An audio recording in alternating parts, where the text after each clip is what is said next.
This is my 2001 Volkswagen Jetta for those in America. I've had it for about 3 years and it's been an absolutely brilliant car. I love it. I paid $1,200 with registration for it and I've put about 60,000 Ks on it. Plus, I've hardly spent any money on it, and that's the problem.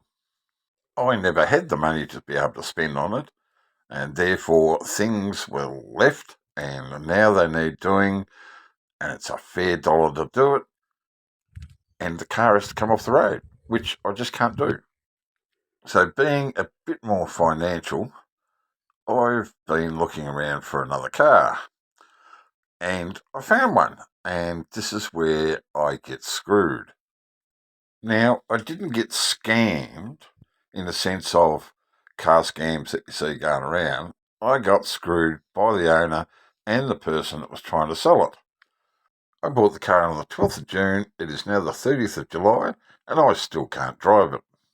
Originally, the car was advertised for 4,500, and then they dropped the price to 3,500. So I decided I'd take it for a drive.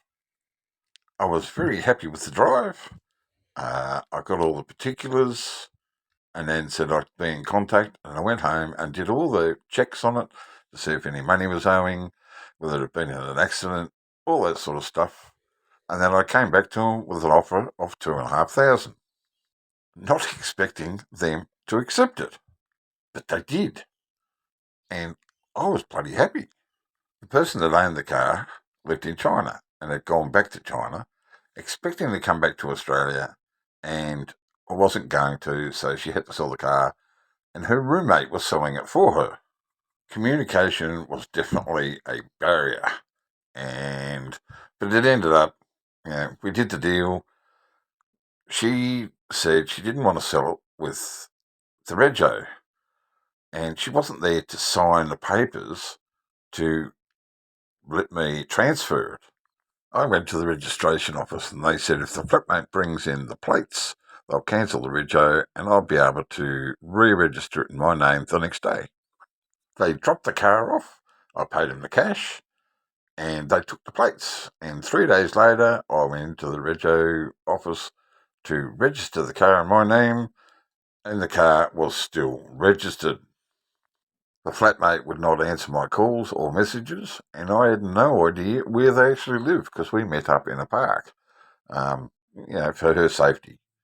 I'm actually lucky that my car is still going, if only just, but it is going. But yeah, a month and a half, and I've been able to drive my car, which is really upsetting.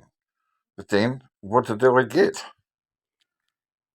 I bought a 2006 Volkswagen Passat Wagon. I've been wanting a wagon for ages. I paid 2,500 for this, and it has 149,000 Ks on it, which is extremely low. The timing belt was done at 112,000 Ks. You can see it's got no plates on it. It's a very nice car. There's a few minor things wrong with the bodywork, but inside needs a clean, outside needs a tidy up. But man, oh man, I am so happy with it. There's one ding there in the back bumper. I have a tow bar. It has an automatic rear opening hatch. The inside is nice. CD player, great stereo. My car doesn't have a stereo. We've got a small ding there, which I shall get PDR'd, and the bonnet has some ripples. I'm either going to get a new bonnet or get that PDR'd as well. I'll do a review on this car later, but man, oh man, I can't wait till the 31st of July. That's when the rego runs out and I can register it in my name. I am so happy. I have got plans for this car. Stay tuned and see what I do. All right. Hooroo.